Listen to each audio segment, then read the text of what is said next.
We did provide funding requests online and as well as email to various agencies and to city departments to request to utilize CDBG 2024 funds. Those funding requests were due at the end of September.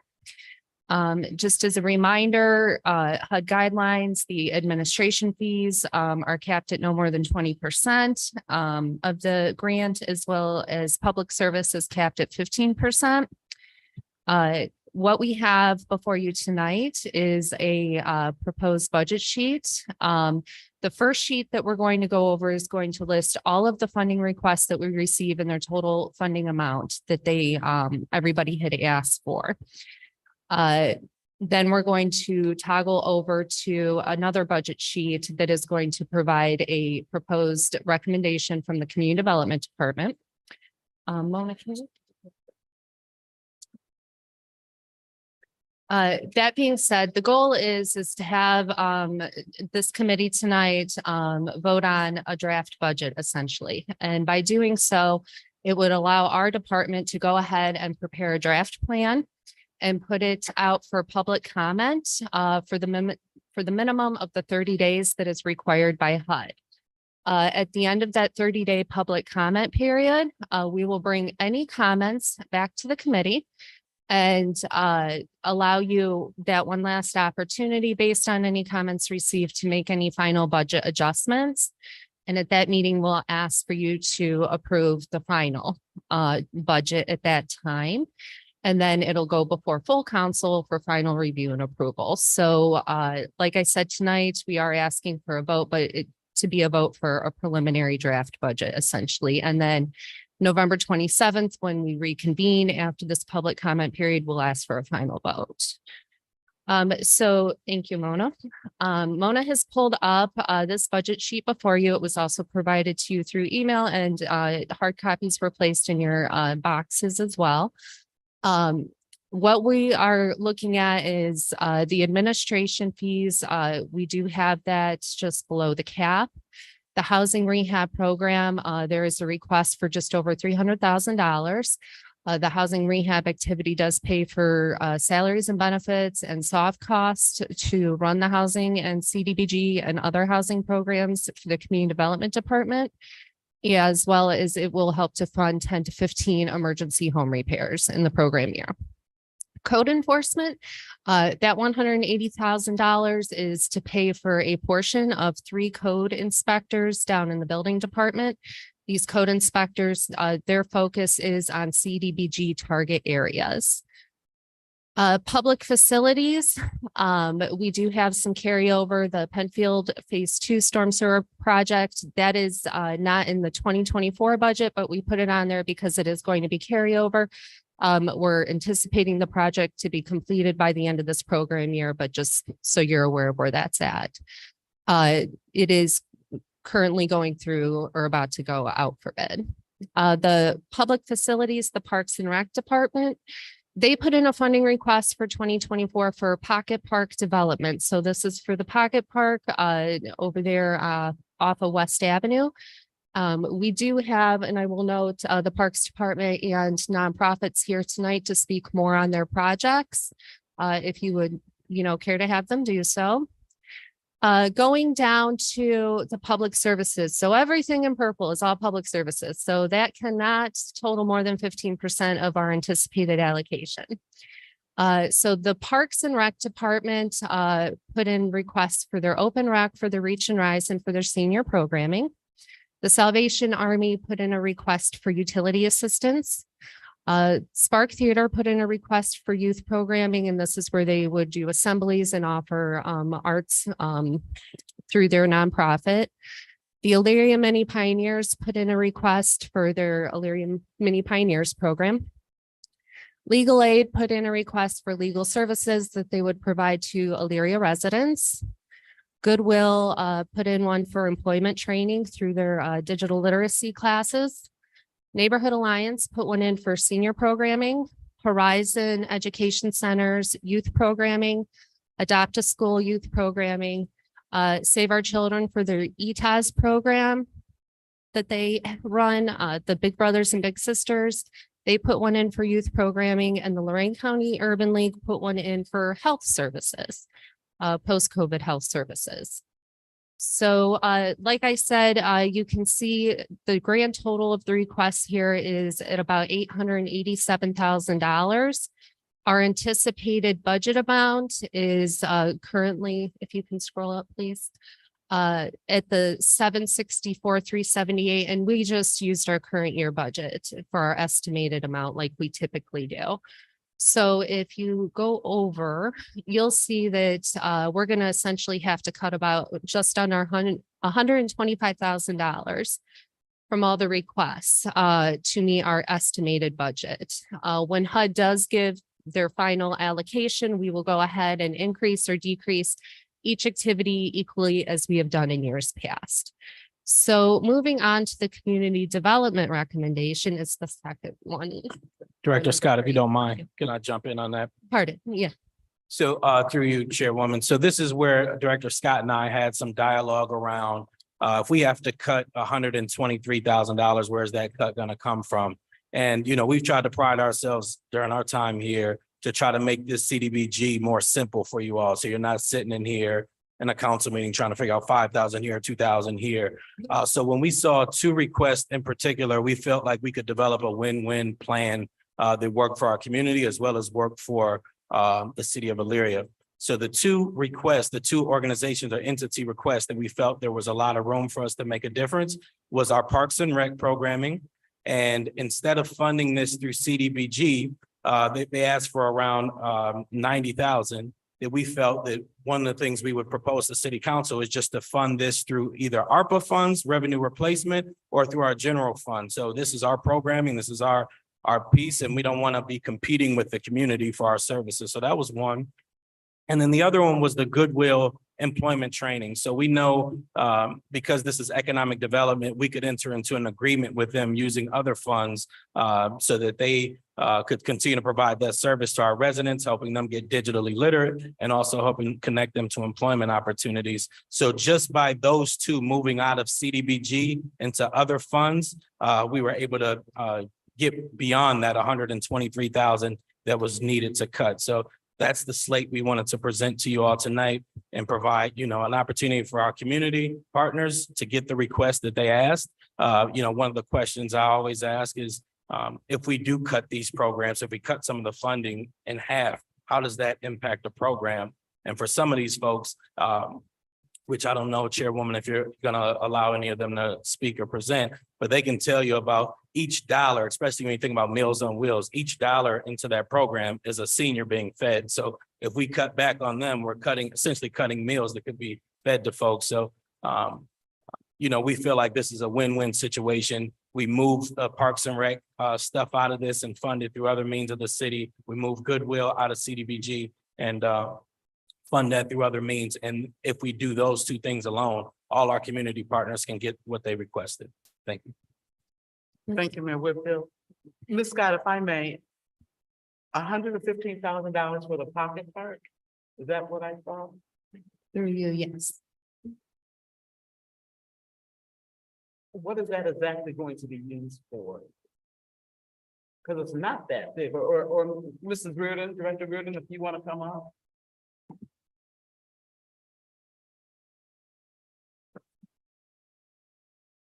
Thank you, through you. So there was some preliminary plans done for the pocket park, which was based on feedback from the community and leaders of today who did the initial not survey, but thank you. Thank you. So with that, that is the estimates, the engineers' estimates that came back are around $200,000. So we currently have 75,000 allocated already in our issue 6. So with that and this, and then possibly additional funds for 2024 issue $6, we'll be able to complete the whole project based on the engineer's estimate through the plans. And if you refresh our memory, please, what are they looking to do? I thought it was just going to be a park with benches. Help me understand. Yeah, through you, Chair. So yes, there are going to be benches, but there has been a complete, it'll be the whole the whole parcel will be developed. So there's benches, there's lighting, there's a history piece to that. There is a space that will be dedicated for like food trucks and things like that. That is 100% development of that space, of that parcel. Mr. Lithia? Thank you. Through you, Madam Chair. Wow, it's quite a reverb.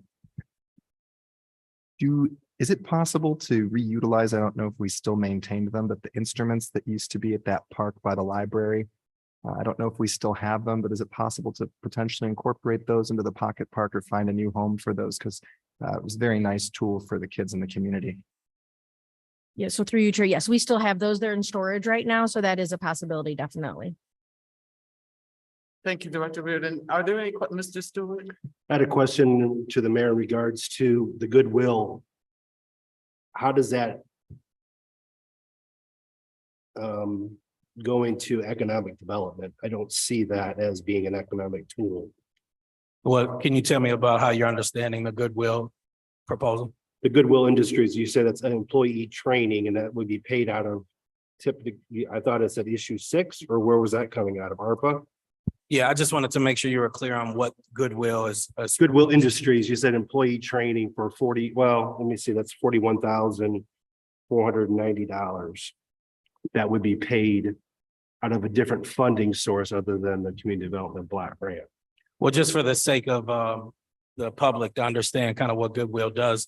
Goodwill provides not only employment training, but they also do employment placement. So helping people get prepared for jobs and also connecting them to jobs. So a part of what they are proposing to do with the CDBG is provide training specifically around digital skills to make sure people are equipped for the 21st century sort of employment opportunities, which aligns with what we've done in previous practice, utilizing issue $6 for employment training.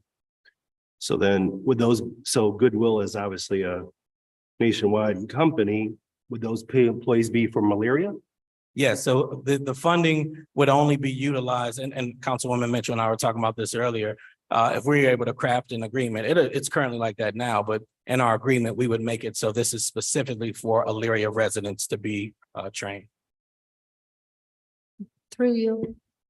I would like to add to that. Currently, we do, Goodwill does receive CDBG COVID funding at this time, and it's specific to Elyria residents. That answers your question.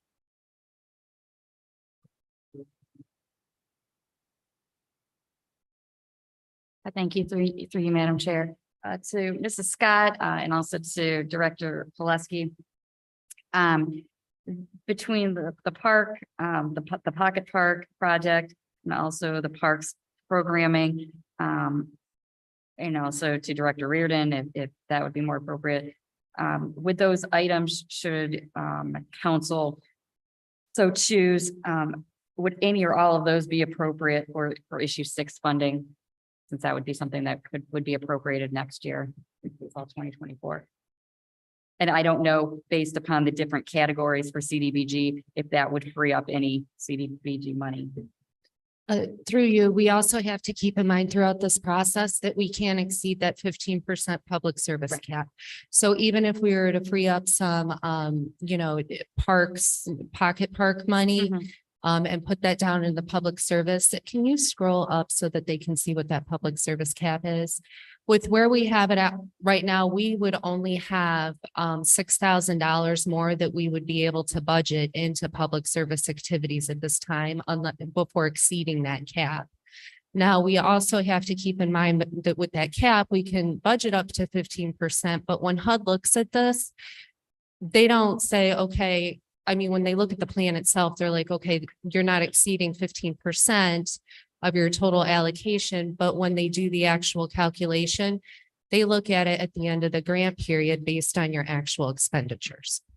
So that's something that we have to think about, because if there is carryover money that isn't spent, it's nice to have that little bit of wiggle room, because we don't want to not spend all of our funding in one given year due to, whatever could happen. And then all of a sudden, next thing we know, we have exceeded that cap. Thank you, Director Scott. Are there any other questions? Mrs. Davis? As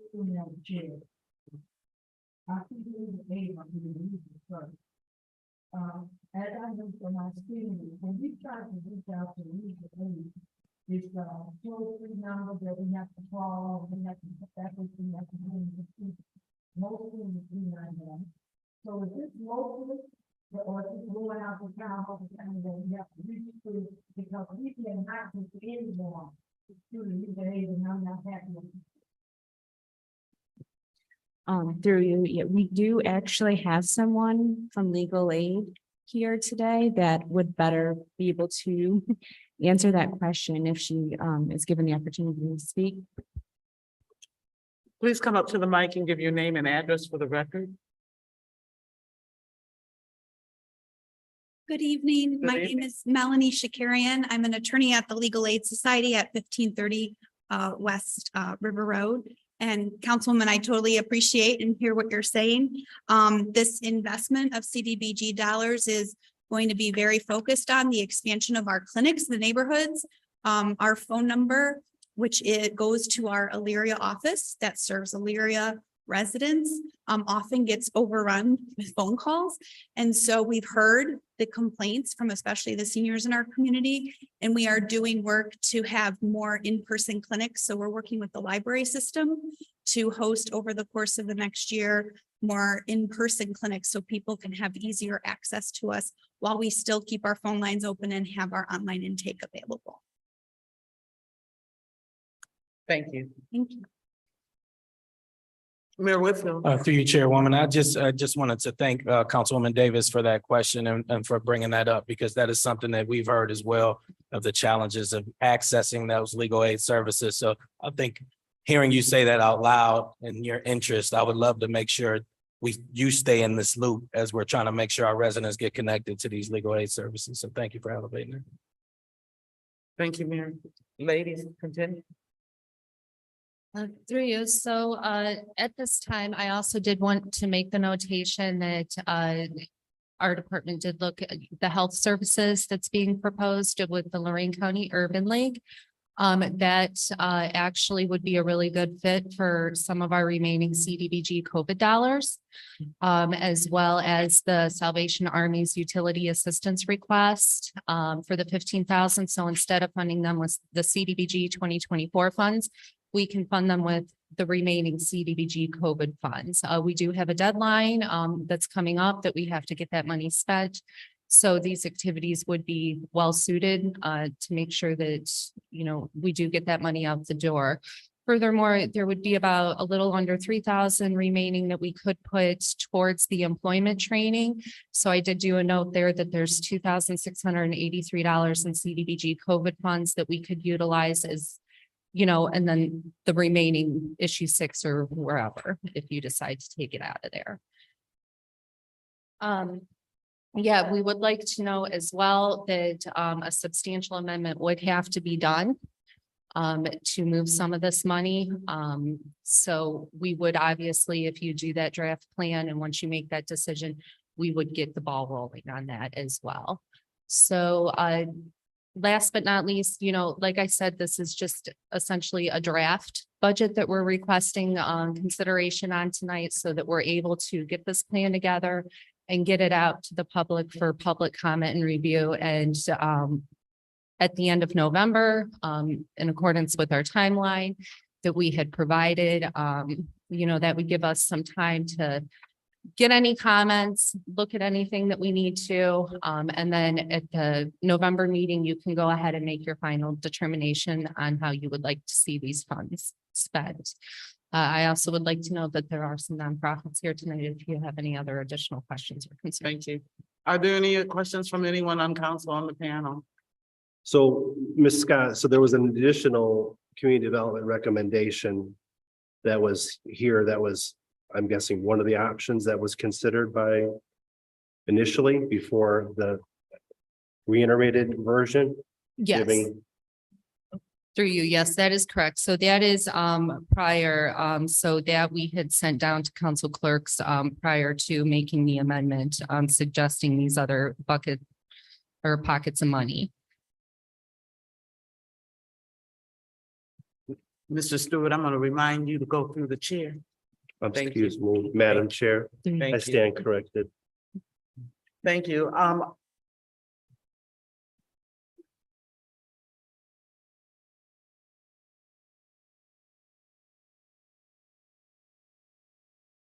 Are there any other proponents? Is there anyone in the audience that would like to come up and speak for your nonprofit? Mrs. Brenda?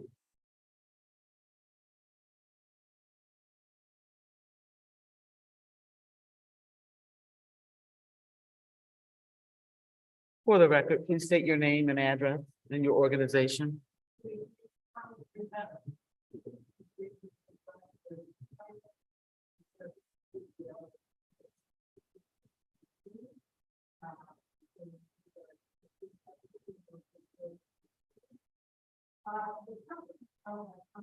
I are to share with you our request. It's for $10,000 of community development block grant money to help continue to expand our Big Futures Career and College Readiness Program. The funds will be used to pay for a quarter of a match support specialist position that's responsible for delivering, supporting, and evaluating career aligned mentoring matches, as well as delivering career and college readiness curriculum to 40 additional Big Futures participants at Elyria High School. Just as a little background, the CDBG allocation a couple of years ago from the city of Elyria allowed us to fund a pilot program at Elyria High School. And that program was so successful, it helped us leverage funds from the state of Ohio. And over the next 5 years, we will be infusing over $5 million of career and college readiness programming in our high schools here in Lorraine County, including Elyria High School. This is urgently needed. We have heard from educators, parents, the state standards in both English and math and the required graduation seals have changed, as well as preparation for career and college readiness has kind of fallen back during the COVID era. And many of our students really need our services. You saw the 2003 state report card, and in Elyria alone, we had 26.5% of high schoolers at EHS proficient in algebra, 17.6% proficient in geometry, and 49.3% proficient in English language arts. These are all graduation requirements. We are uniquely positioned to address this. Not only do we have funding for career and college readiness, but we also leverage 2 21st century learning grants here. And that allowed us not only to offer career and college readiness curriculum at Elyria High School, but we also offer social emotional learning. We hire certified teachers to provide math and English language arts instruction, and we help students achieve their graduation seals. So we have staff for all these positions, but the bottom line is we have more requests than we have staff at this point because of these changing graduation requirements. So we had 400 not kids, but referrals from parents and educators for students who need these services at Elyria High School alone. This CDBG allocation would allow us to serve 40 additional students. So it really is important, and I hope you'll join us in helping our kids at Elyria High School graduate and go on to successful careers. Thank Thanks. you. Are there any questions for Mrs. Brenda? Thank you so much. Thank you.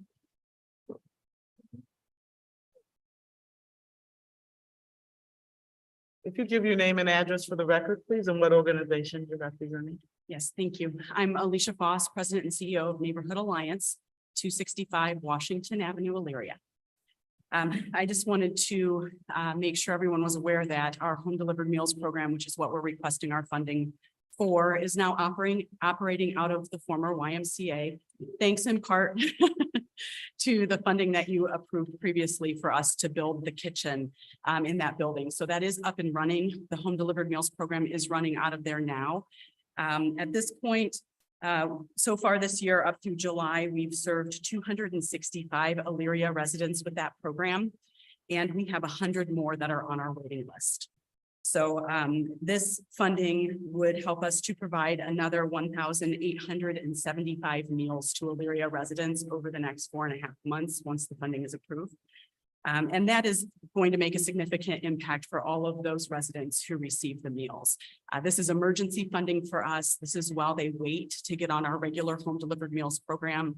Our total wait list at this point is over 300 people. And if you recall, at the beginning of the pandemic, we were able to clear that wait list. But the number of older adults in the county continues to grow.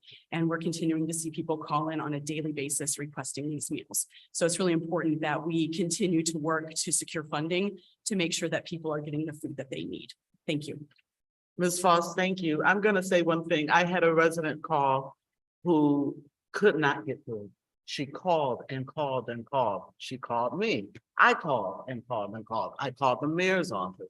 We could not get through. I think if we're working with seniors, as Mrs. Davis said, not all of them are computer savvy. So we've got to have, and what you do, I commend you for it, but we've got to have a way that our seniors can connect with you. For them sitting on the phone, it doesn't work. Do you know what number you were calling? Just out of curiosity. Off the top of my head. Okay, we It was a number on your website. okay. Yeah, and that should put you through to home delivered meals. So I'll check into that and see why those calls are not getting through. And we left messages and no one ever returned the call. So just so you know. Thank you for letting me know that, and I will look into it. Thank you. Are there any questions for Mrs. Foss from anyone? Mr. Lippian? Oh, me, I'm sorry. Mr. Lippian? Oh, thank you, Madam Chair, through you. I just wanted to take this opportunity to commend you for the work you do in the community. And I recently had an opportunity to contact you about some homeless encampments in Ward 1 and some issues with that. And you immediately triaged that and sent people out and contacted that encampment. And I just want to thank you for that. You've been very responsive on that end. And certainly the work you do in the community is laudable and worthy of our support. Thank you. Thank you, Mayor Whitfield. Through you and to you, Madam Chairwoman, around the comment you just made, and I totally agree. It's not only accessing services like Neighborhood Alliance, but it's accessing services around the board. We're constantly fielding calls from seniors who are just having problems navigating. Yes. So one of the ideas and plans I have for 2024 is to have someone on staff helping our seniors navigate these systems because they are very complex. And so, you know, this whole idea of like an office of senior services and using our different departments to work together to help, because even it happened with Spruce Up, you know, that they're having a little more challenges getting this stuff and then people cut right in front of them and get it done when, you know, so we're hoping that in 2024, we can get, you know, some staff that are actually be dedicated to helping our seniors navigate these. So thank you for lifting it up. Thank you. Thank you very much. Are there any other proponents? Please come on up.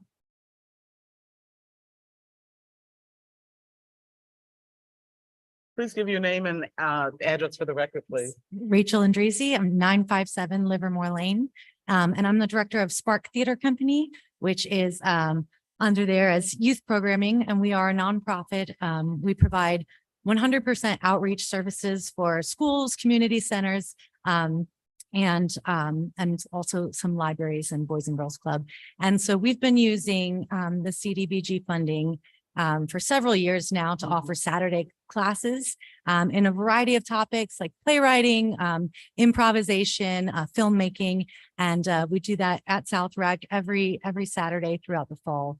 They've been really pretty much in a very high demand this season. We've got 23 students right now every Saturday. And then in addition to that, last year we started using a portion of these funds to offer free assemblies to all of the Elyria school locations for our fall arts assembly. So right now we have a show about Anansi the spider, full of African folk tales that is heading out to schools next week. So even just next week alone, we've got over 800 Elyria kids seeing that in school. And last year was the first year we were offering the assembly programs at free of charge for Elyria. And I think it's something that these teachers have been really appreciative, that it's so easy for them to access something fun, something educational, something different for their students. And they don't have to worry about tracking down the funding and getting that, going back and forth. So I just wanted to say thank you, introduce ourselves and be here if there's any questions. Thank you very much. Are there any questions? Thank you. Thank you. Is there anyone else that'd like to come up? Are there any other opponents? Proponents, sorry. Are there any opponents? Are there any opponents? Are there any opponents? I determine this public hearing has been held. Now, you would like us to vote on something this evening, correct, Mr. Scott? Just a draft? Through you, yes.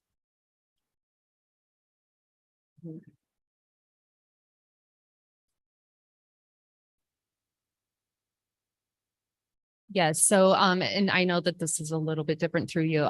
So what we would like is just keep in mind that this is just the draft. This is not your final consideration. So there's no So- committee report? And I don't even know if this necessarily would require a vote. It is, we just want to hear that you're okay. If you're okay with what is up on the screen, that is what we can go ahead and put together as a draft. And then come before you at the end of November requesting final consideration. If there's any changes that you want to make now to this, we are more than welcome to do that. So we're looking for some guidance so that we can get the public comment period going. Thank you. Mr. Lithian? Thank you. Through you, Madam Chair. I did have a little bit of guidance or thoughts as we're considering this draft, and I'm speaking as quietly as possible because this mic has a very mad reverb and I don't want to blow people's ears out. But given some of the crime that's taken place in our community, especially violent crime, would it be possible to look into potential programming, perhaps through utilizing CDBG funds for the National Crime Prevention Council? For those who aren't familiar with it, some of us might remember McGruff from the 1980s, Take a Bite Out of Crime. And October is specifically a month that deals with violent crime and trying to find solutions to those. I'd be interested to know if we could partner with the National Crime Prevention Council, maybe get some programming to educate people on what to do in the event of crimes, to try and be proactive and be a support for safety in the community. Just a thought. Mr. Scott, I'll let you respond to that. Through you, so I would recommend if that's something that you would like to consider, that maybe the council considers that something for next year, because we do go through this funding request process where we do have a deadline and require everybody. We don't accept late applications. Furthermore, we would need some additional information regarding what type of program, because there are certain federal requirements that need to be met with this funding. So we would want to make certain whoever we partner with, they would be a 501c3 and it would have to meet a national objective. And we would have to make sure that whatever the funds were being utilized for would be eligible under the CDBG program. So, and that's where those funding requests really come into play, where we make those initial determinations. Thank you, Mr. Scott. Mr. Lithian? Thanks. Through you, Madam Chair. This is a 501c3, just for the record. And you were asking for guidance on the draft. So that is why I provided that comment. If there wasn't an interest in potential amendments to this draft, or guidance could have simply been stated. But crime is definitely an important problem in our community. And if this is a way that we can get ahead of it and solve it and be proactive, I'd certainly love to know if we can do that before we proceed. I just want to clarify what Ms. Scott says. We could take a look at this for next year, because there are certain guidelines and rules and regulations that they have to follow for HUD. They have to have submitted a funding request. It can't just come from the floor. It has to be a funding request. There are deadlines that have to be met, so forth and so on. Mayor Whitfield. Through you, Madam Chairwoman, that was what I was gonna say. So, yeah. I said it. Yep. Thank you. But that doesn't exclude us exploring these Sure, things. but just- absolutely. Absolutely. So having said all of that, Mrs. Scott is looking for directions on a draft. Does this, Mrs. Deary? Thank you. Through you, Madam Chair. I would suggest if, and I appreciate if community development is looking for direction from the joint committee, that there would be a committee report, even if that report is contingent and tentative. that the committee is tentatively approving a draft that is subject to change. Committee speaks through its vote, so. So, And I'm sorry. I'm looking at the Sorry, corner. I through just- you. I'll buy it. Through you, I just wanted to make a comment. Yeah, although this isn't, the final budget, we just want to encourage anyone, if you have questions about what is in front of you tonight, if you want us to look into anything, please let us know, because at the next meeting at the end of November, that will be the final vote, and we can't go back and make changes at that point in time. So we just want to make sure everybody's questions or concerns are addressed before the next meeting in November. thank you. Madam Chair, I do have a, Mr. Stewart, do you, so getting back to the Goodwill industry, so we're looking at $41,490 in training, is that correct? correct. And we're, so that line item would be being paid out of issue 6. And then I guess I want to know what the $41,490 would be going towards. Is that administratively? Is that computers? Is that rent? Is that whatever that is? And then if we're looking to move forward with the 3 items for the Parks and Recs program, Open Rec, Reach and Rise, senior programming, and that's looking to come out of ARPA funds or ARPA funds. I guess to the finance director, what do we have in ARPA funds in issue 6 to date, or unappropriated, I should say?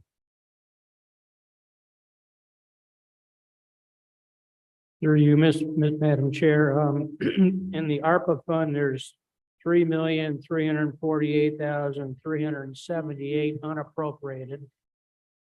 And in the 2016 0.5% income tax fund, there's $1,117,617 unappropriated. But I believe what we're talking about is next year's budget. So we'll be starting from scratch, including in next year's revenues and what have you.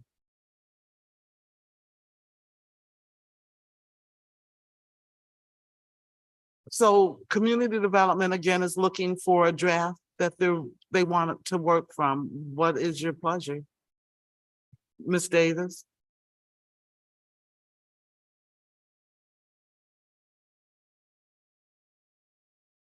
That's the way we normally do it. That's what we normally do.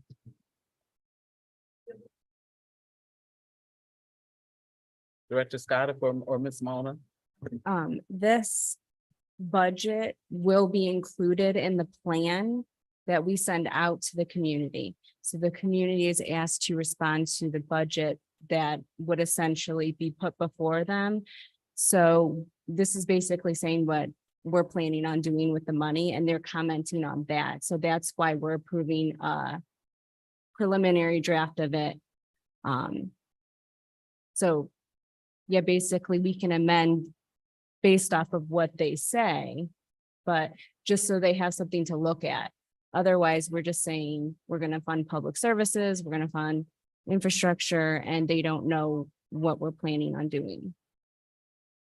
Thank you. Ms. Deary, Law Director Deary. Thank you. Through you, Madam Chair. So I guess looking at in my packet, it's the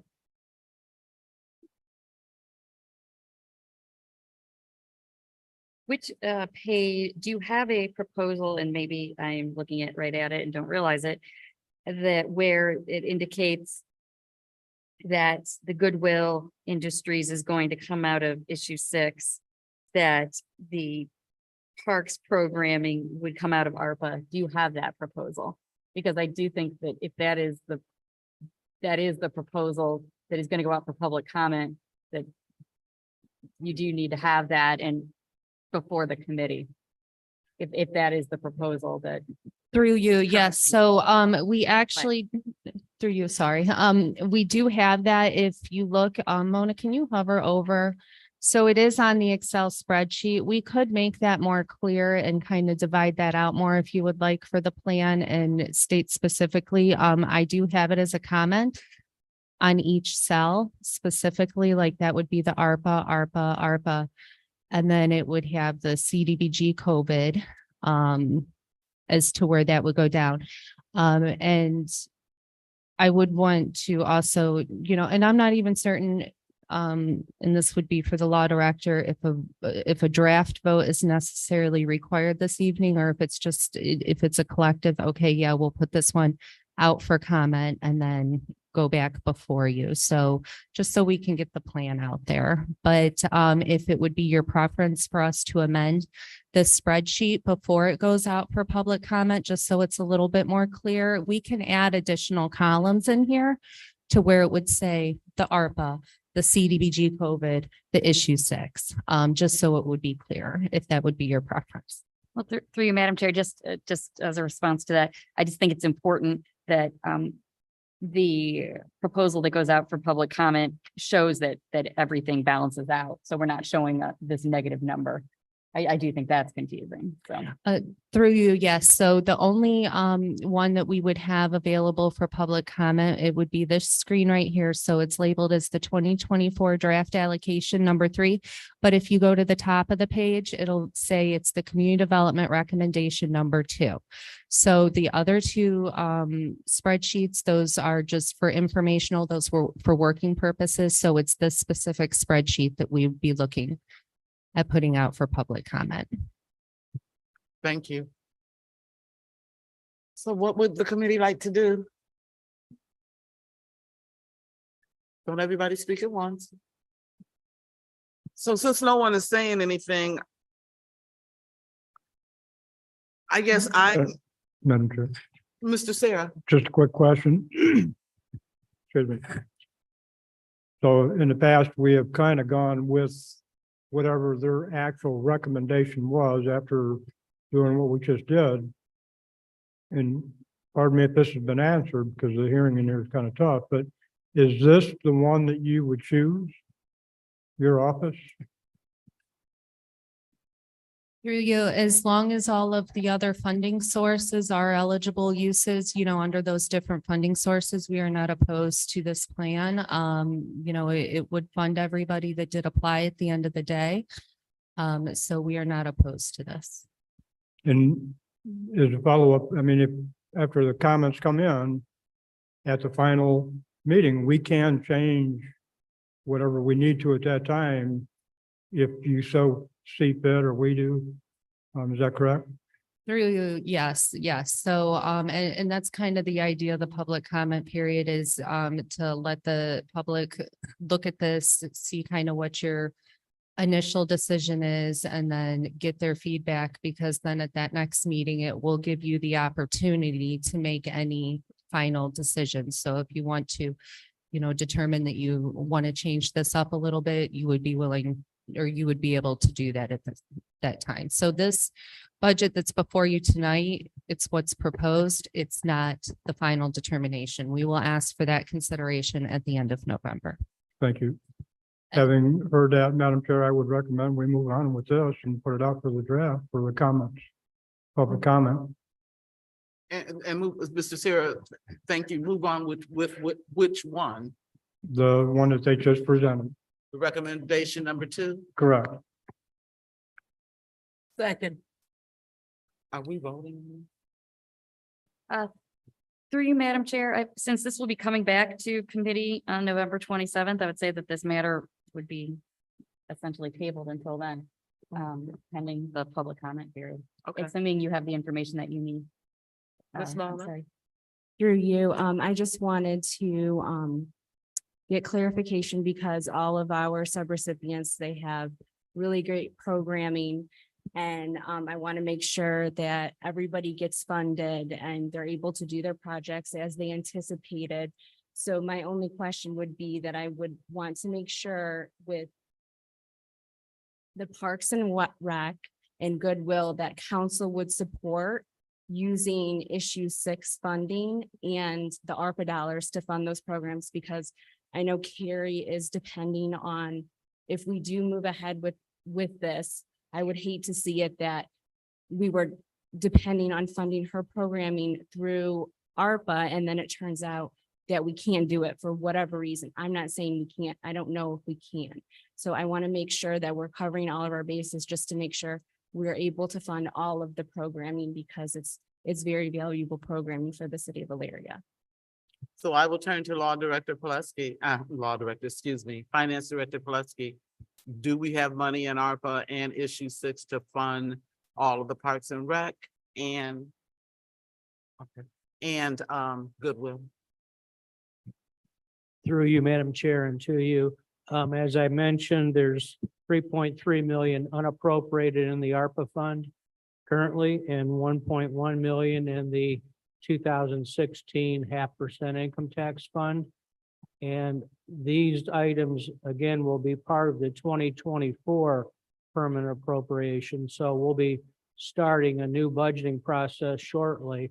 So if at that point in time, if you choose to fund these items out of those funds, we would appropriate them items in the 2024 budget. All right, thank you. So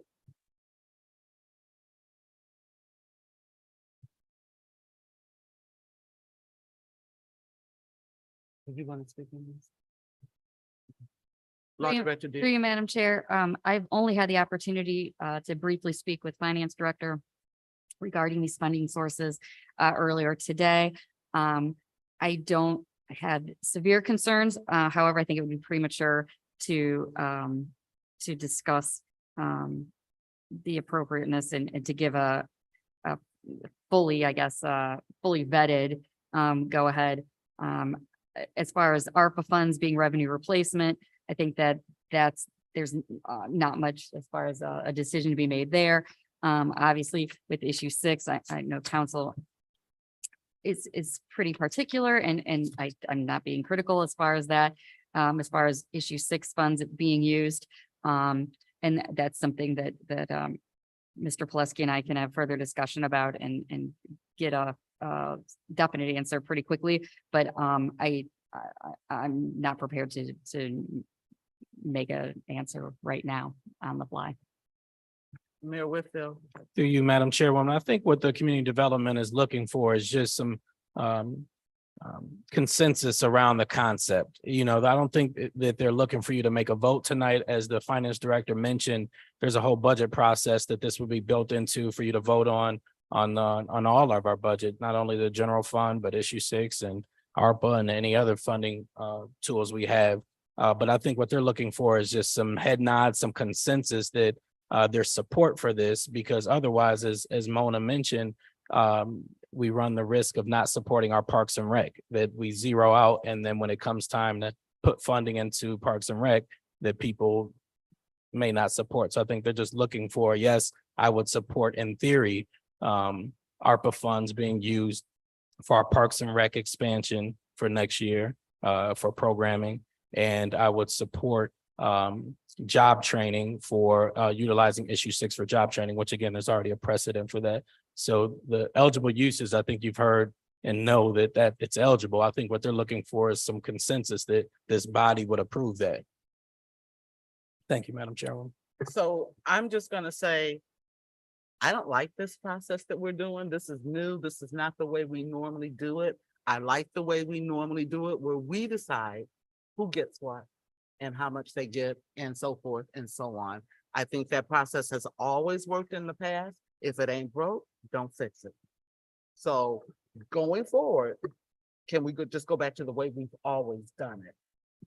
Through you, yes, we are more than happy to do that if that's what the council wishes. Thank you.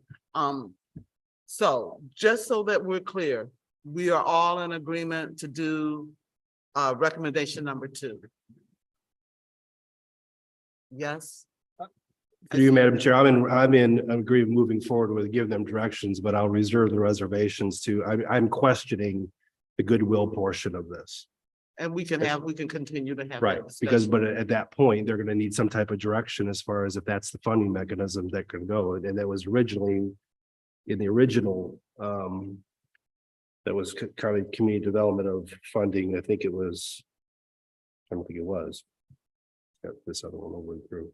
So with that being said, I would say moving forward, with what's in front of us here, but for my own personal, I would have the reservations of, and when it comes to the vote, you're not supporting it. Thank you, Mr. Stewart. Mr. Lippian. Through you, Madam Chair, I would place similar reservations in that there's no safety programming. I understand that there's a lot of artistic and educational programming, which is important. I've been a long proponent of the arts, as we know, but I would like to see some safety programming, and I too have reservations, especially with a lot of the problems we've been having in our community, and especially since we're utilizing some issue 6 funds. So my hope is that there would be a comment period after this where we could make some changes or suggestions, feedback. Thank you, Mr. Lippian. We don't have safety because nobody has brought it forward. I'm hoping you understand that we don't have a nonprofit that says, hey, I want to deal in safety, or anyone that says, hey, I want something in safety. If you want to do that, you're welcome to do that during the time period that is allotted. We are at the end of this as we speak. I think that's me, the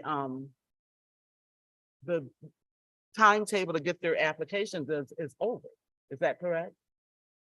Through you, yes, that expired at the end of September. Thank you. And this council decided years ago, that we were not going to extend the timetable for anything. So having said that, Mayor Whitfield.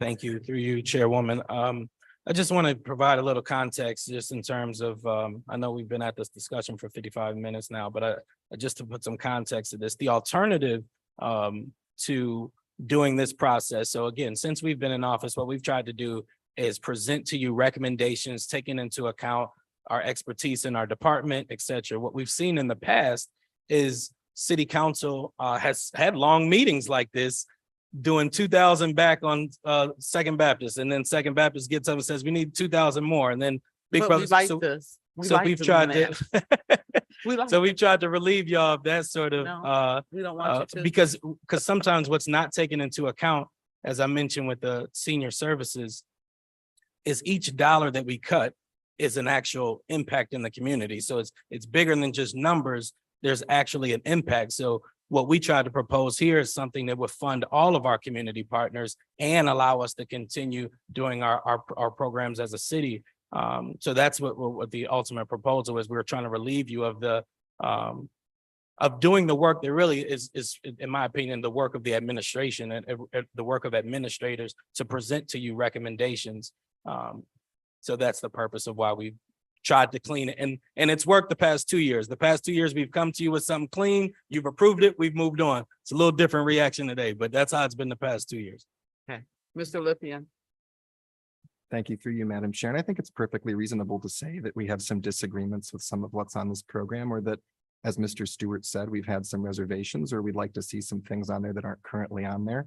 Sometimes you don't wait for the people to reach out to you, you be proactive and you go get after it.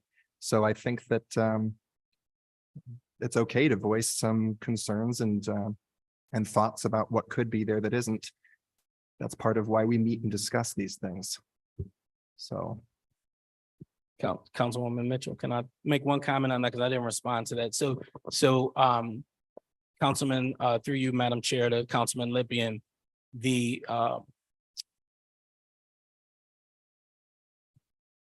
we can look at other sources of resources, looking at the 2024 budget and ARPA and other funds that could support more public safety. In terms of this specific instance with this, that entity should have been in the application pool. So the proactive measure would have been, if you had this relationship, calling them and saying, hey, the deadline is September 30th, make sure you put an application in. You know, the fact that they've missed that deadline, we can't now change our process to accommodate. So, you know, we can still pivot and find ways to engage them like we have other funds. But in terms of this process, the proactive measure would have been having them apply for the deadline.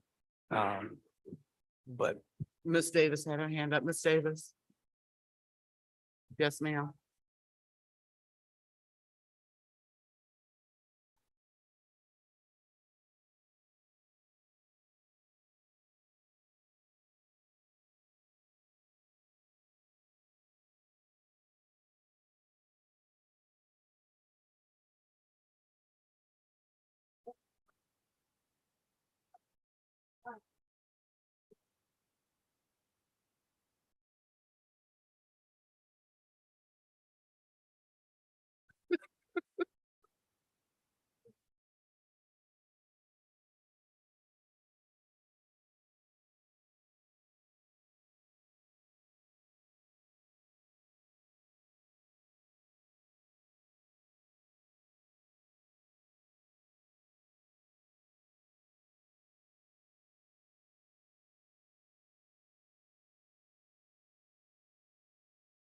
Thank you, Mrs. Davis. And I would ask that you all please remember that we can come back in November and we can finalize this. If there's something we don't like, we do not have to fund it. That is well within our rights. So, Mr. Lippian, and then we beat this horse to death. Mr. Lippian, last comment, please. Well, the horse hasn't said nay yet, but I think it's important to say that proactivity can go on both sides. And the fact that nobody thought to include any safety programming in this is also evidence that nobody was thinking about it. But I think also that we've had shootings recently, and we're going to talk more about this tomorrow. And we've had safety issues that have made the issue more preponderant. And I just think if there's anything we can do, like the mayor said, if there's other programming we can utilize outside of CDBG, that would be great. But it's good to air these concerns here and now because they're relevant. So thank you. Sorry, through you. I just wanted to add one last comment. Your programming sounds like it would be a good activity, and we apologize if we weren't aware that you had something in mind.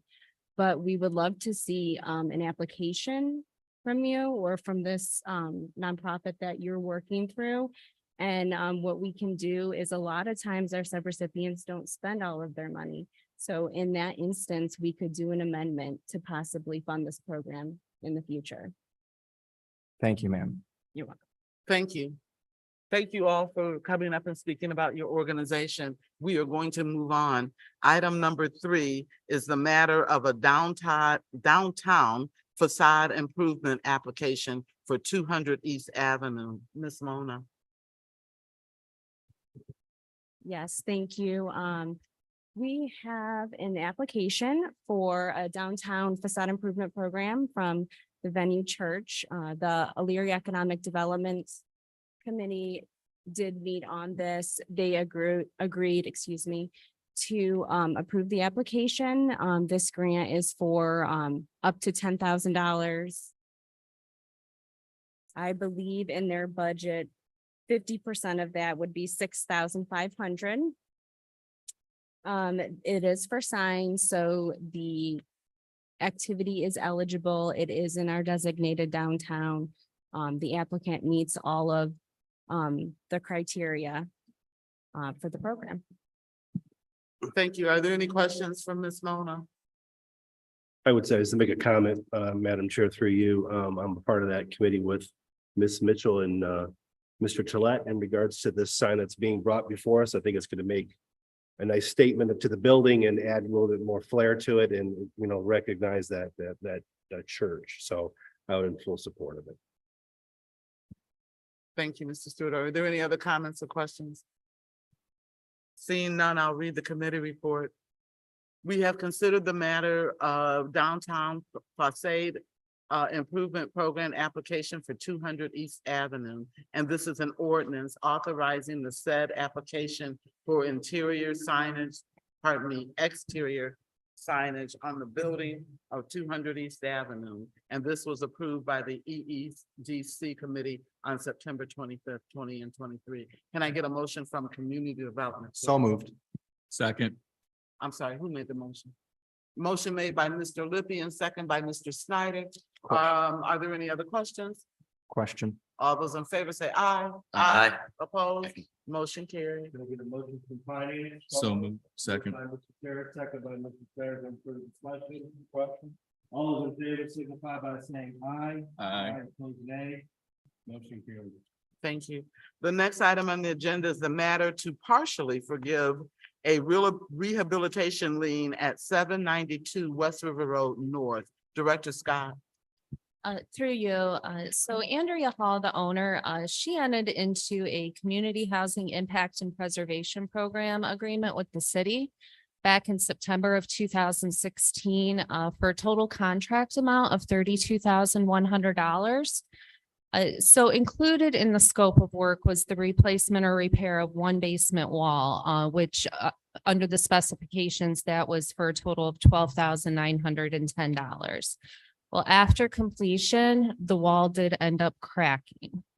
And then there were a couple of issues that had occurred, and we did end up putting the project back out to bid this past year.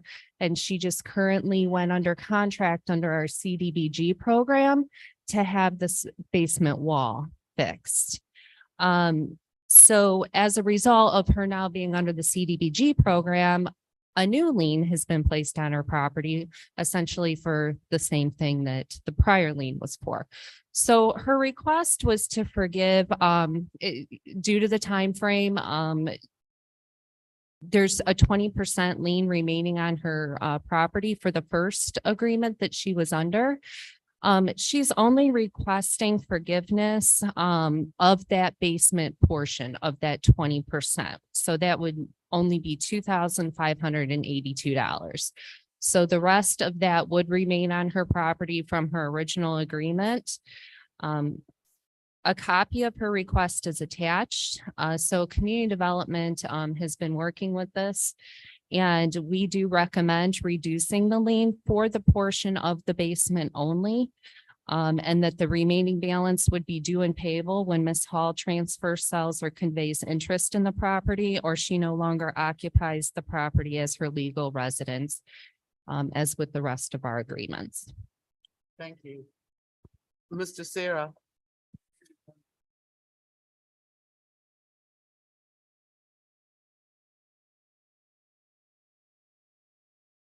Through you, so I don't know exactly how the wall cracked. There was a question with the footer. But the program does offer a 1-year warranty.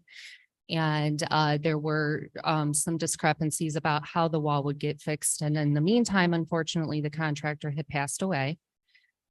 So then COVID hit. So this project has kind of been in limbo for a while. So if that gives you any background on it. So it definitely is eligible under the CDBG program. She was willing to enter into a new agreement under the CDBG program, which would place this new lien on her property just to get the repair done. Thank you, Ms. Scott. Mr. Snyder. Through you, Madam Chair, to Director Scott. So we're reducing the amount of the original lien and then filing a new lien for the new amount, correct? Through you, yes. Thank you. Are there any other questions for Mrs. Scott? Seeing none, I'll read the committee report. We have considered the matter of a request to partially forgive a rehabilitation lien on the property of 792 West River Road. And this is an ordinance authorizing reducing the said lien for the portion of the basement only in the amount of $582.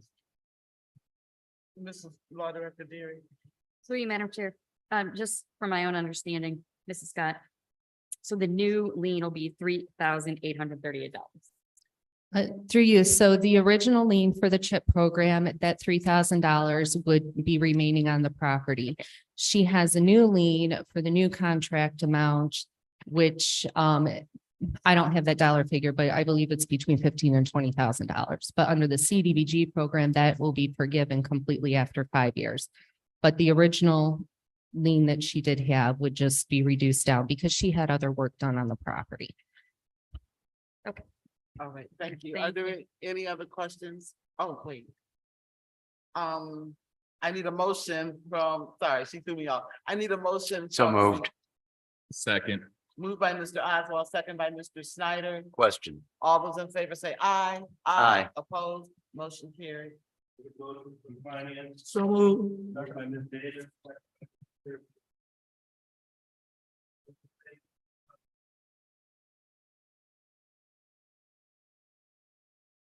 Thank you all. There's no other business to come before the joint community development finance portion. I will ask a motion for adjournment for community development, please. So moved. Second. Moved by Mr. Oswald, second by Mr. Lippian. Question. All those in favor say aye. Aye. Opposed, motion carried. Good night.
Okay, we're going to continue on with finance.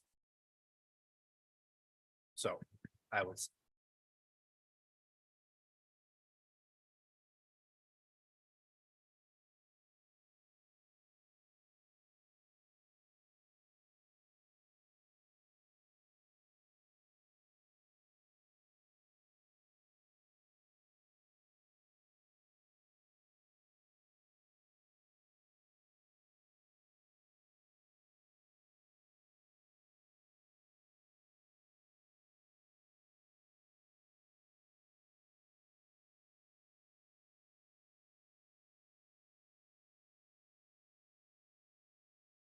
Okay, we're going to continue on with finance.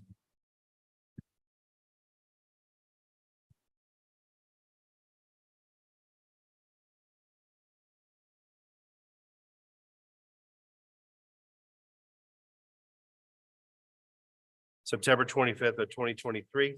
So move. Second. Moved and seconded. All those in favor signify by saying aye. Aye. Opposed, nay. Motion carried. Just to kind of reiterate the fact, Mr. Gillette would not be here due to a scheduling conflict, and then to Mr. Rothgary's comments, if you're not going to speak or just kind of turn your mics out just because of the echo, that'd be greatly appreciated. Item number 2, we've considered the matter of inactive delinquent public utility accounts or resolution authorizing said accounts to be certified to Lorraine County Auditor's Office per the attached. Can I get a motion to get it on the floor? Moved by Mr. Sarah, second by Ms. Davis. Ms. Connor. Through you, Mr. Chair, we have 4 accounts this month that we recommend and were approved to go to the auditor for leaning. The large one is again High Point in the Park. They've not paid the past 3 bills. The other ones are multi-unit also, but High Point and Park is the largest one on the list. So Ms. Connor, so regards to the High Point in the Park, did you say you're having a meeting set up with them, or what was? No, actually, the 2 past liens, that went on their taxes, they have paid their taxes and we got that lien money Okay, of like $84,000. And they paid one of the other bills on their account at that time. These are the last 3 current bills again. So I don't know, I don't think we've had any dialogue with them since we got the last payment. okay. Well, yeah, obviously, we keep continuing going down this path where they rack up a huge utility bill and then they start paying it. So maybe we can kind of, our director's office or for you to kind of maybe start some type of conversation to try to expedite that payment. Our Director Gary. Through you, Mr. Chair, let's just say that this is a multifaceted approach with this project, whether it's I would say from the Lorraine County Health District, the building department, utilities. That's just a few off the top of my head I can rattle off. So I don't necessarily know if that can be construed as dialogue, but let's just say that it's being approached and addressed. And leave it at that. Understood. Thank you. Any other further questions? All those in favor signify by saying aye. Aye, opposed, nay. Motion carried. Thank you. Thank you, Ms. Connor.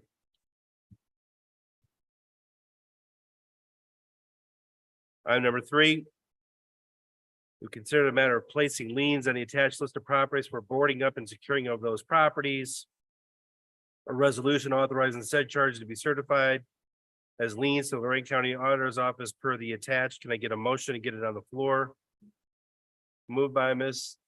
Davis, second by Mr. Schneider. Mr. Farkas. Mr. Chair, through you, the current list before you is a batch from June and August of letters that were sent out to all of the residences where the homes were boarded up. It, out of the 20 letters, 5 were yielded back as payments, consisting of about almost $10,000 that we did get back. Out of the 15 that you see before you, it's about 13,000 that we are out for the board ups. We have not had a response, but I am finding that some checks are trickling in that were either sent to wrong departments or the wrong address. So this list could be revised. Is there any further discussion regards to what's in front of us? Mr. Schneider? Through you, Mr. Chair, to, Mr. Farkas, is the 1825 Lorraine Boulevard, is that another board up from the priors? Mr. Chair, through you. These are continual repeat visits from multiple calls the police department receives. And they find a window that someone just takes the plywood off, breaks it and comes in. We have to call the plywood company back out to fix it. Thank you.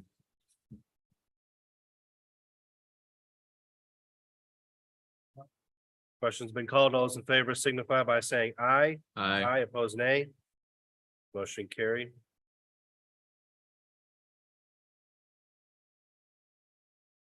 Item number 4.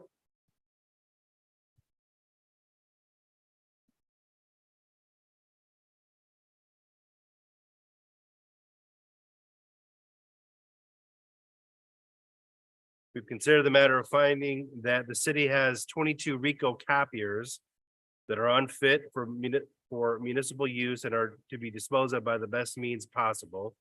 A resolution authorizing the safety service director to declare said city property unfit for municipal use per the attached list. Can I get a motion to get it on the floor? Moved by Ms. Davis, second by Mr. Sarah. Mr. Rothgary. Yes, these are the copiers that were purchased somewhere 8 to 10 years ago. And the end of 2022, beginning of 2023, we got a new contract and replaced all of these copiers. So, you know, these copiers without a contract are very expensive to operate. And so we have new ones that have replaced them. So these are no longer of use for us. Okay. Is there any other questions in regards to that, Ms. Davis?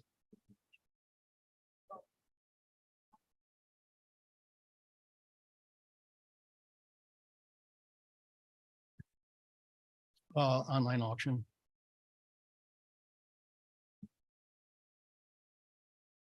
A discussion? All those in favor signify by saying aye. Aye, opposed, nay. Then we have a backup that goes at that. This is the ordinance. We've considered the matter of the city has 22 Rico copiers that are unfit for municipal use and to be disposed of the best means possible. An ordinance authorizing the safety service director to dispose of the said city property by the best means possible per the attached list. Can I get a motion to get it on the floor? Moved by Mr.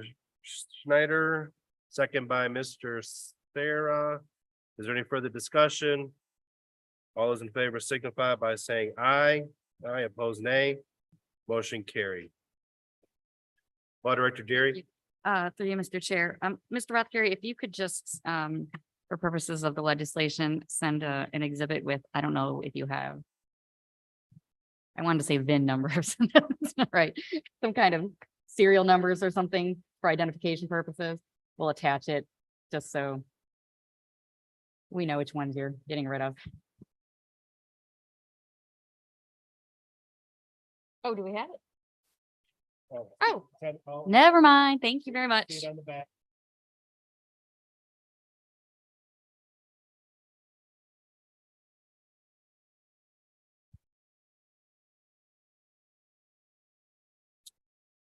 We've considered the matter of a professional service agreement with Black and Beach for the preliminary engineering for plant improvements for the water treatment plant. An ordinance authorizing the mayor to enter in said agreement for professional service agreement.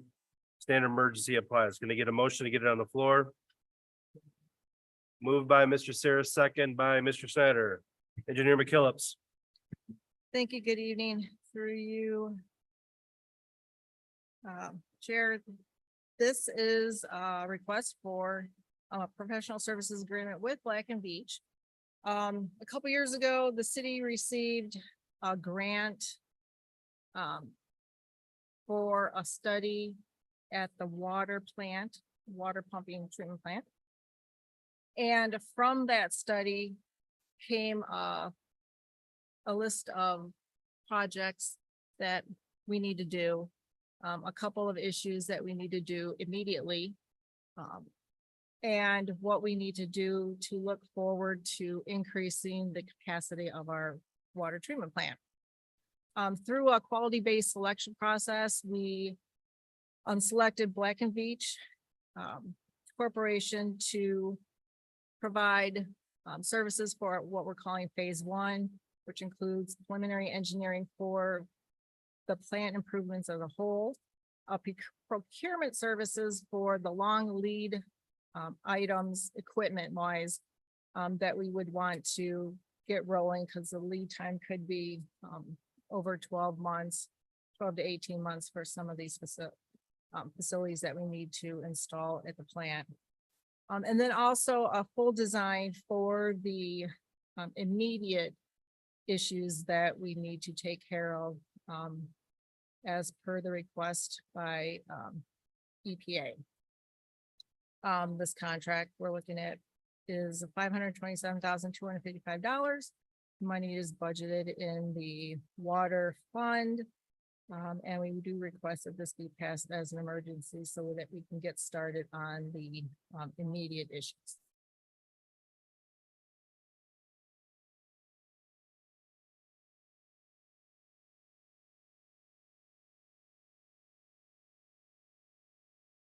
Yes, it's preliminary engineering for the entire scope of the study that was performed. It's full design and engineering services for the items that are EPA required immediately.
Thank you through you, Chair.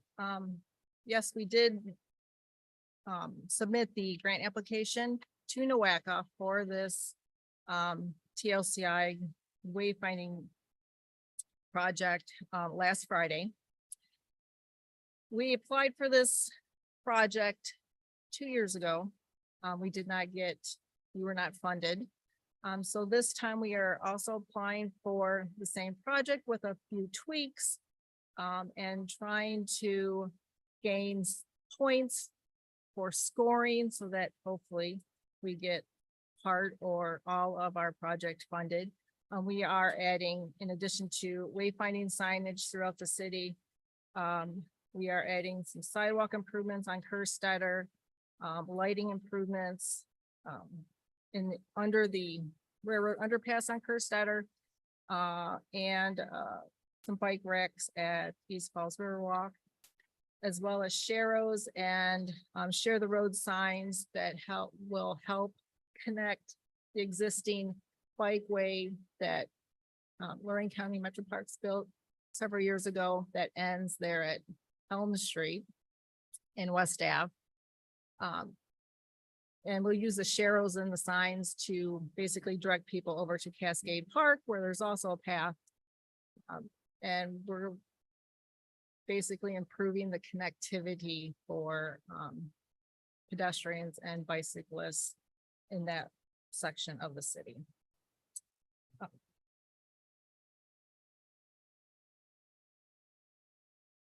No, we have given them through the grant or through the grant submittal process.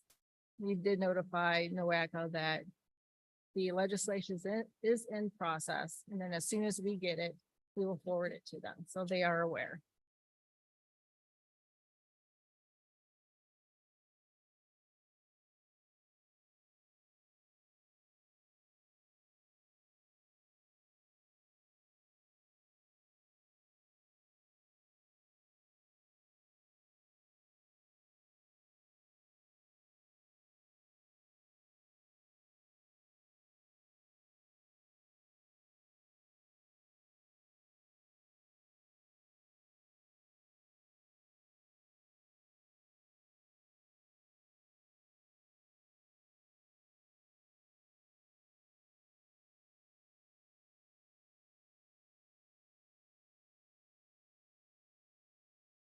Thank you through you, Chair.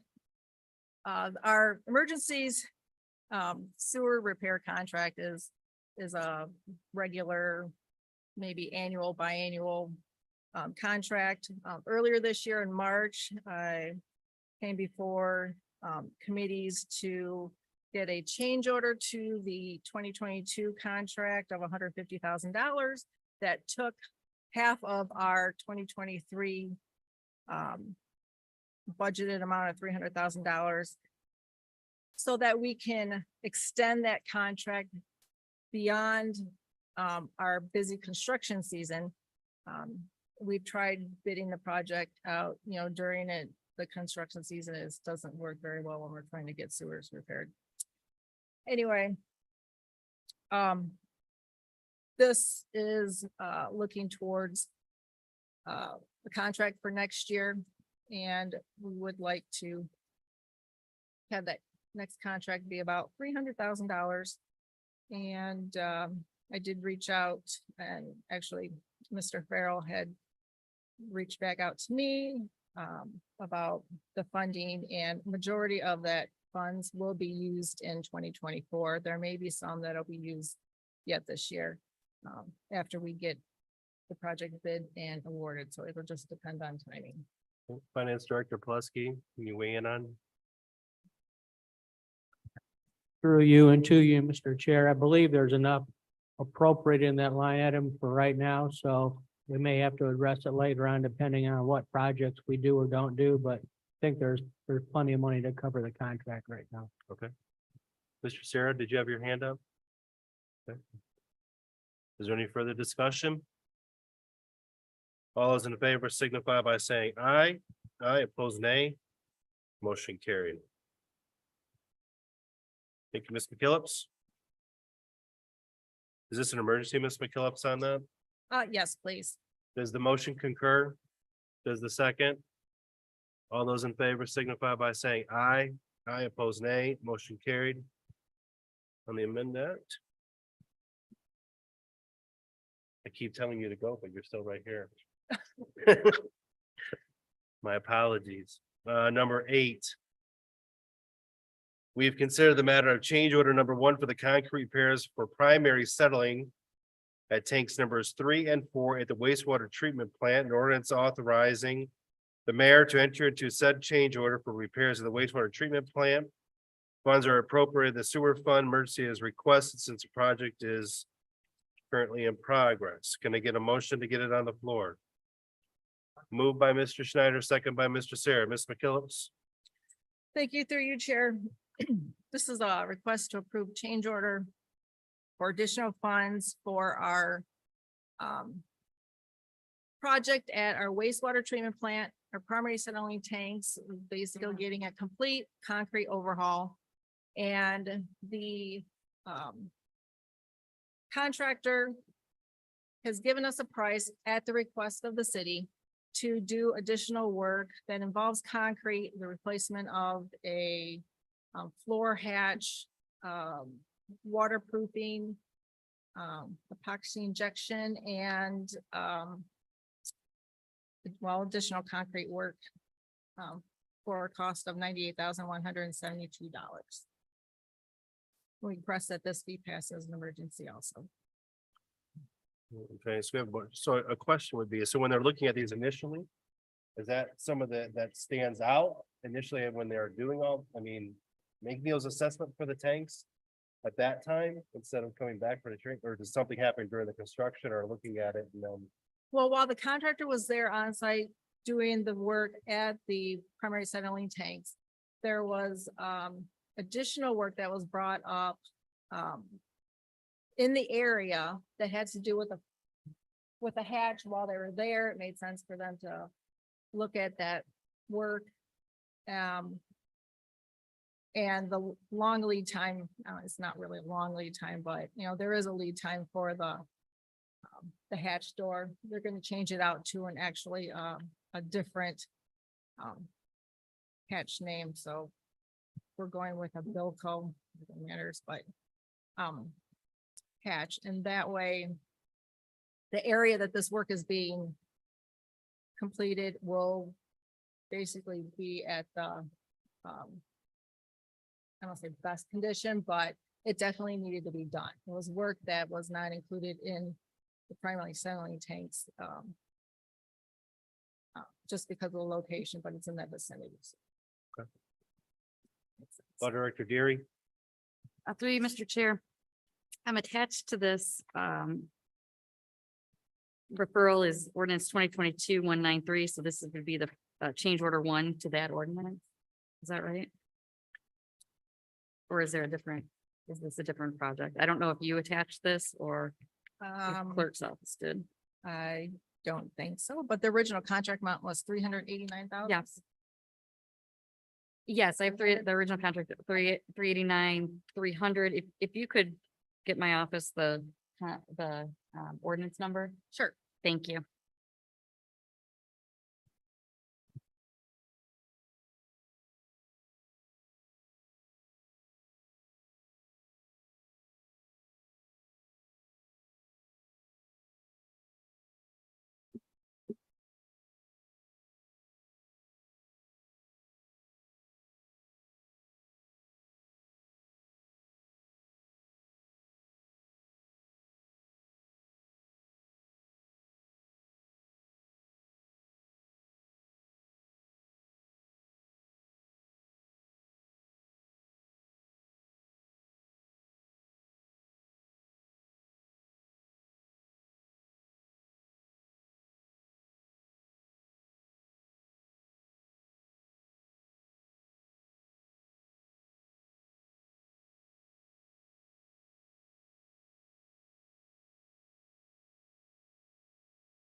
Thank you. Through you. So this is a grant. The deadline is November 15th. So this is the same grant, just a different grant cycle of the West Park project. So it's administered through ODNR. It's the Land and Water Conservation Fund grant. We would like to apply for this cycle coming up for the locker room project, the women's locker room project at North Park. So just a very brief background. We had asked for $300,000 in 2023 issue 6 parks budget. The project went out to bid, I think in February, maybe March, came back over budget. We've kind of been going back and forth. Can we make any changes? You know, how can we get a little bit closer to how much money we have budgeted? This grant opportunity came up. We do believe it's a really good fit for this project because it's already gone out to bid once. We have the, you know, all the specs, all the plans are already done that we can submit with this application. We have great support from the hockey club. It's needed. So we just think that this is a really good opportunity. We've had great success actually with the Land and Water Conservation Fund, because back in 2016, this is also the same grant that we were awarded for the splash pad at West Park. So we've just had a good track record with them. But as I was preparing for tonight, I do have to say that this is a matching grant. So although we do have $300,000 already appropriated, and I did ask in here for $50,000, I'm actually going to need the whole amount of $700,000 for next year in issue 6 money, because it is a reimbursement grant. Which again would come out of issue 6, and then half of it of 350,000, if the grant is awarded, would be, you know, given back to us. So I can clarify. I'm sorry if that's a little confusing, but.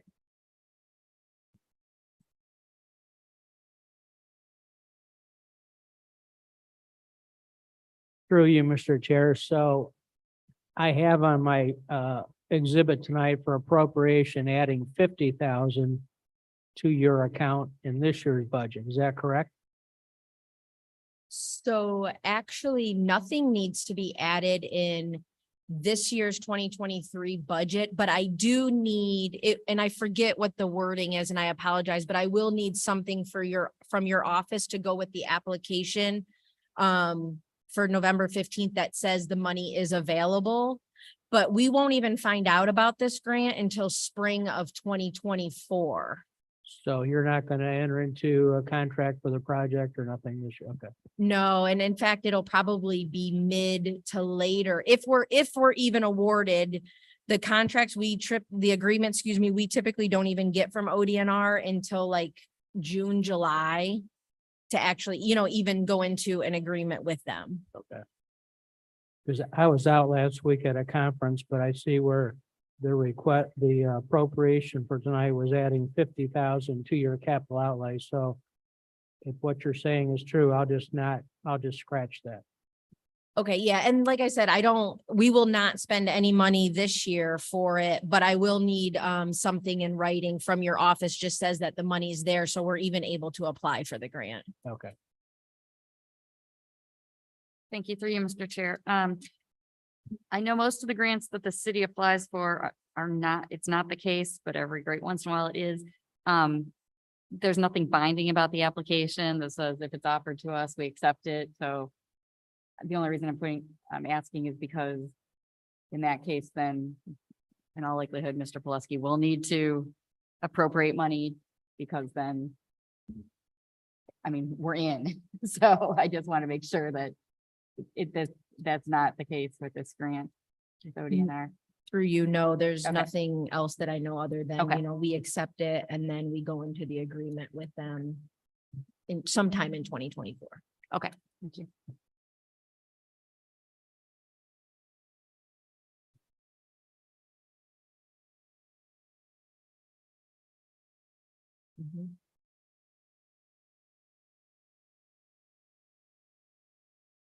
Through you, Mr. Chair, I just have a question. Is this a building addition or is it a renovation with adding or anything?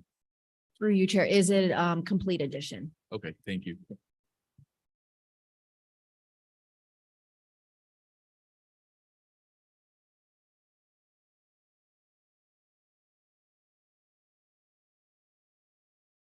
Oh, sorry. Is that include the emergency? Okay, I'm sorry. Thank you.